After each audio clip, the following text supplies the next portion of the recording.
If a fire alarm starts blaring in your house, your first instinct is, well, to look for the smoke, right? Right, yeah, you expect to see flames. Exactly. You want to point it out and grab an extinguisher. It's this very visible, undeniable emergency. But what happens when that fire is completely invisible to the outside world, yet you feel it burning every single day? Man, that invisible fire is such a profound reality for millions of people. Hmm. People dealing with chronic intimate burning and irritation, and they're just suffering in silence. Which is wild. It is. And unfortunately, the traditional medical toolkit has historically really struggled to provide a permanent extinguisher for that kind of deep, localized inflammation. Which is exactly why we're jumping straight into the data today. So it's Saturday, May 16th, 2026, and we're looking at a massive stack of clinical literature for this deep dive. Yeah, quite the stack. Right? I mean, it's like a detective's corkboard in here. We've got clinical trial protocol NCT 06-60009. We've got outcome data from Cloud9 hospitals and the detailed procedural transcripts from Dr. Charles Rennell's. All to figure out one specific thing. Exactly. We're looking past all the aesthetic marketing of the OSHA to answer a highly searched question for you. Can platelet-rich plasma therapy actually stop chronic intimate burning? And to really answer that, we have to look at the cellular environment we're treating first. Yeah. Because the burning isn't a singular disease, it's a symptom. Right, a symptom of a larger structural failure. Exactly. When we analyze the primary drivers of this discomfort in the literature, so things like genitourinary syndrome of menopause, lichen sclerosis, recurrent vaginitis, the root cause always traces back to this catastrophic breakdown in tissue integrity. Okay, let's unpack how that breakdown actually happens. So with genitourinary syndrome of menopause or GSM, we know there's this massive drop in hormones. Yeah, estrogen just plummets. Right, and that leaves the vulvovaginal tissue paper thin and just super susceptible to inflammation. The structural support basically collapses. It does, and that structural collapse is what exposes the nerve endings. That's what causes the severe burning, the stinging, the itching that really defines GSM. Because the mucosal lining isn't protecting them anymore. Exactly. It's supposed to be this robust, lubricated barrier, but it gets too fragile to handle even normal, everyday friction. But what's really interesting is how a completely different pathology can lead to that exact same structural failure.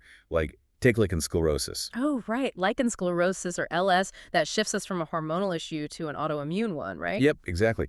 The body's own immune system basically gets confused. It launches a localized attack on the healthy skin tissue right in the genital region. And that leads to the leukoplakia, those white, fragile patches of skin. Right. The skin loses all its elasticity because the immune system is essentially destroying the architectural proteins from the inside out. So the tissue tears, it bleeds, it burns under the slightest provocation. It literally starts to feel like tissue paper. Wow. And then we also have recurrent vaginitis in the clinical data, which is just this brutal cycle of chronic inflammation. Yeah, driven by recurrent yeast infections, bacterial vaginosis, or even just external irritants. But the underlying theme across all three of these conditions, whether the trigger is hormones, an autoimmune attack, or chronic infection, is that the mucosal firewalls are completely down. Exactly. The tissue is physically degraded, and chronic inflammation basically just takes over the local environment. Which I imagine sets up a very difficult biological environment to treat. Oh, incredibly difficult. Because when the firewalls are down and the immune system is just trapped in this inflammatory feedback loop, standard topical treatments often just sit on the surface. Right. They might soothe the nerve endings temporarily, but they aren't rebuilding the underlying wall. Exactly. But wait, I have to ask. If we're dealing with an environment where the immune system is already hyperactive and attacking its own tissue, like with lichen sclerosis, isn't introducing a massive dose of a new biological treatment counterintuitive? How so? Well, aren't we just poking the bear? I mean, injecting a highly concentrated blood product into an active autoimmune site sounds like a recipe for a massive flare-up. That's a super valid concern. And it really gets to the core of how autologous platelet-rich plasma, or PRP, actually functions on a cellular level. Okay, lay it on me. Well, we aren't throwing foreign biological material at the tissue to provoke an attack. We're isolating the specific components of your own blood that act as biological command signals. So it's about reprogramming the response. Exactly. We're attempting to reprogram the local immune response from attack to repair. Okay, let's get into the mechanics of that reprogramming. The process starts with a pretty standard venous blood draw, right? Like 10 milliliters. Yeah, just a normal blood draw, and then it goes straight into a centrifuge. And rather than thinking of a centrifuge like a sieve that just magically filters things out, it's more accurate to picture the spin cycle on a washing machine. Right, using intense centrifugal force to separate everything strictly by density. Right, so the heavy red blood cells get pushed all the way to the bottom, the cell-free plasma sits at the top, and suspended right there in the middle is the buffy coat. That highly concentrated layer of platelets. It's basically like panning for biological gold. We sift out the heavy sand to find these nuggets of healing power. I love that analogy. And those isolated platelets are your delivery vehicles. When they're extracted and injected back into the target tissue, they encounter the damaged collagen and all those inflammatory markers causing the burning. And that hostile environment is what triggers them, right? Exactly. It triggers the platelets' alpha granules to degranulate. They basically burst open and release this massive payload of concentrated growth factors directly into the extracellular matrix. We're talking about platelet-derived growth factor, transforming growth factor, beta, vascular endothelial growth factor. Yeah, but instead of just tossing acronyms around, let's look at what they actually do. These aren't just inert building blocks. They are active chemical messengers. They function almost like biological construction foremen. Exactly. When these growth factors saturate the tissue, they bind to receptors on the surface of local dormant stem cells. Waking them up. Yes, it sends a direct signal to the nucleus saying, wake up, start dividing. And it initiates two critical physiological processes, neovascularization and collagenegenesis. Okay, neovascularization, that's the building of new capillary networks. So we're essentially forcing the body to reestablish robust blood flow to an area that's been starving for oxygen and nutrients. Which is so crucial for flushing out all the cellular debris that's built up from the chronic inflammation. Right. And simultaneously, collagenegenesis is happening. Yeah, the activated fibroblasts start spinning out new, healthy collagen and elastin fibers. This naturally thickens the mucosal tissue, increases the structural integrity, and actually restores the natural lubrication mechanisms that were lost. Wow. And in conditions like lichen sclerosis, these localized growth factors also help downregulate the autoimmune response. The immune cells stop recognizing the tissue as an enemy because the tissue is actively broadcasting overpowering repair signals. So we're essentially turning the bear into a carpenter. That's a great way to put it. Yeah. But, theory only goes so far. As a listener, you want to know if this biological reprogramming actually translates to putting out the fire in real patients. And the clinical evidence we pulled is incredibly compelling. Oh, absolutely. Starting with the Hersant Phase 2 pilot study, that one is a landmark piece of literature. Right. Because of the specific cohort, they chose 20 breast cancer survivors suffering from severe vulvovaginal atrophy. Yeah, which is a notoriously difficult population to treat. Because of their cancer history, systemic or even topical estrogen therapies are completely off the table. Right. And their tissue isn't just degraded from natural aging. It's often devastated by the abrupt chemically induced menopause from their cancer treatments. So their baseline health is incredibly compromised. Exactly. So the researchers approached this by using a combination of autologous PRP and hyaluronic acid injected directly into the mucosa. So the hyaluronic acid acts as a scaffold. Yep, an immediate hydrating scaffold. It gave those growth factors an optimal environment to start the rebuilding process. And the results post-treatment showed a massive, statistically significant reduction in both physical pain and sexual distress. The numbers were wild. The patient satisfaction scores hit a mean of 7.05 out of 10. Which is a huge leap for a population that previously had almost zero viable medical options. And even more telling, 19 out of the 20 women in the trial specifically requested a repeat treatment when the study concluded. Yeah, people don't volunteer for repeated needle injections in a highly sensitive area unless the relief they are getting is profound. Right. And we see that same level of striking efficacy in the MDPI published data, too, the one utilizing the vulvovaginal symptoms questionnaire, or VSQ. Yes, the VSQ.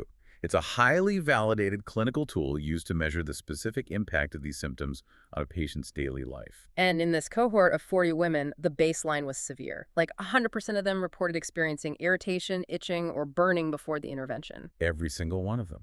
And post-PRP treatment, the complaints of general vulvar pain plummeted from 100% down to 20%. And if we look specifically at the burning sensation, which is the core focus of our deep dive today, it essentially vanished for the vast majority of the group. That's incredible. The data really highlights the versatility of autologous regenerative medicine.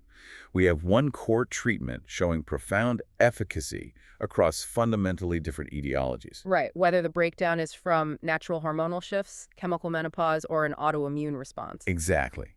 The PRP's ability to orchestrate tissue regeneration remains consistently high. Okay, but I want to contextualize this against other standard treatments. So, the National Institute for Health and Care Excellence, NICE, did a massive overview on transvaginal laser therapy. Right. And they noted that lasers successfully dropped the visual analog scale score for burning from a 3.9 down to a zero point 0.5.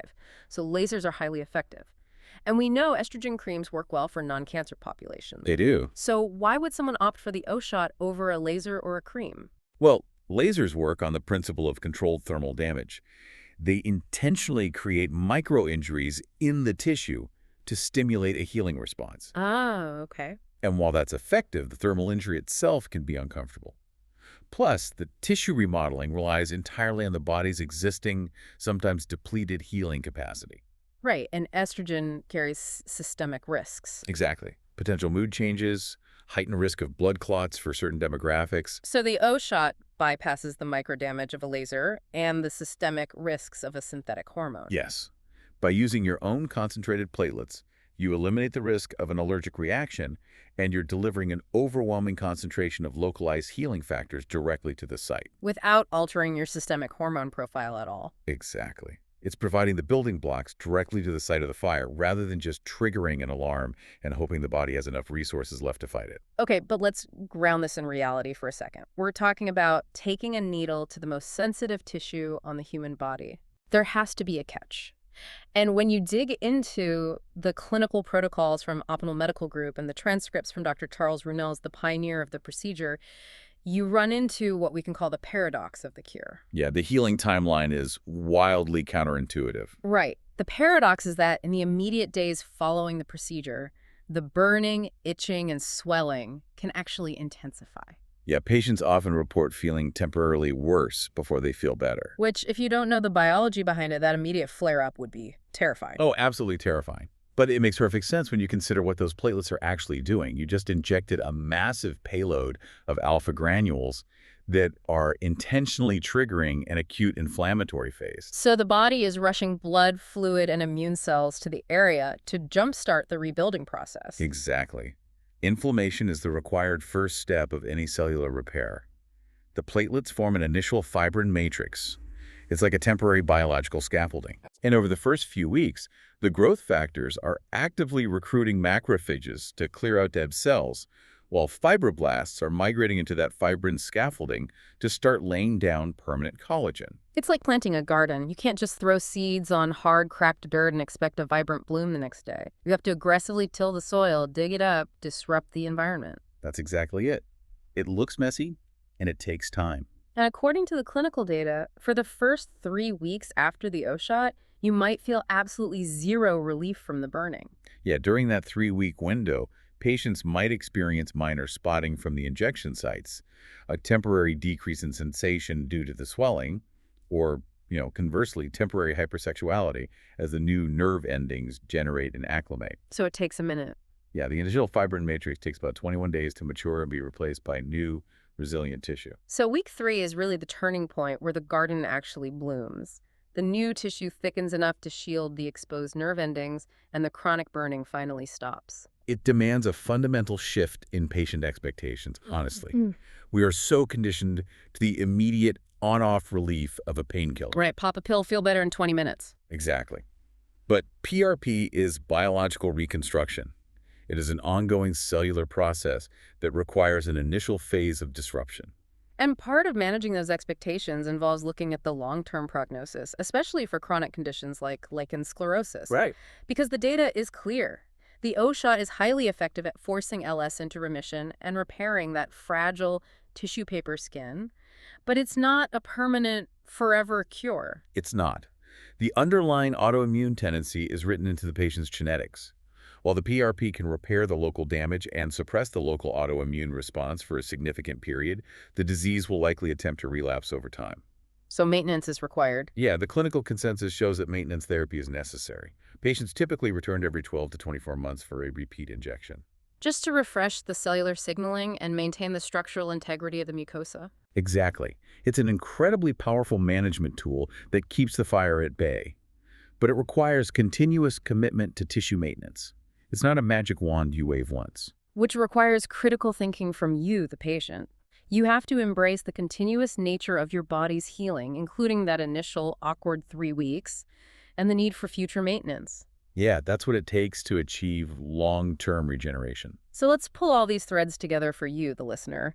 Can the O-shot help with chronic intimate burning and irritation? Well, looking at the data, the answer is pretty clear. Right. The clinical data, the patient outcome scores, the biological mechanisms, they all point to a resounding yes.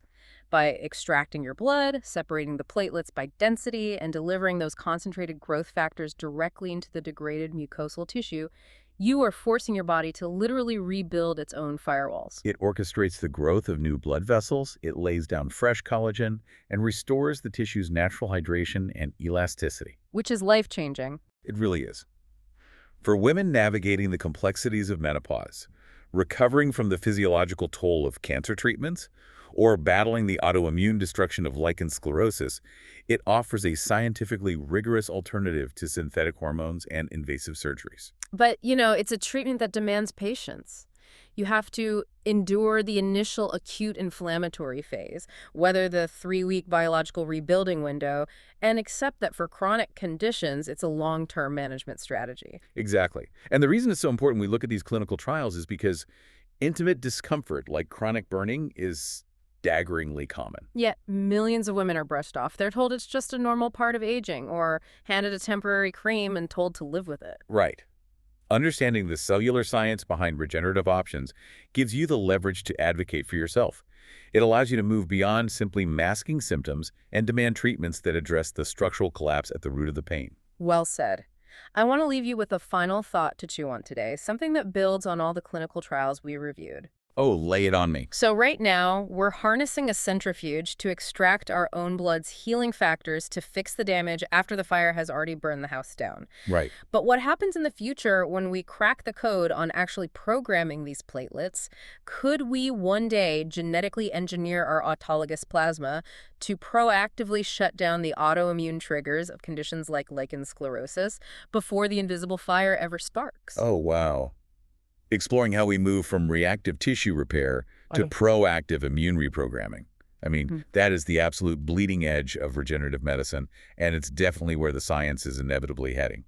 Until we reach that frontier, the clinical data proves we have a highly effective way to fight the invisible fire today. And it turns out the extinguisher was running through our veins the entire time.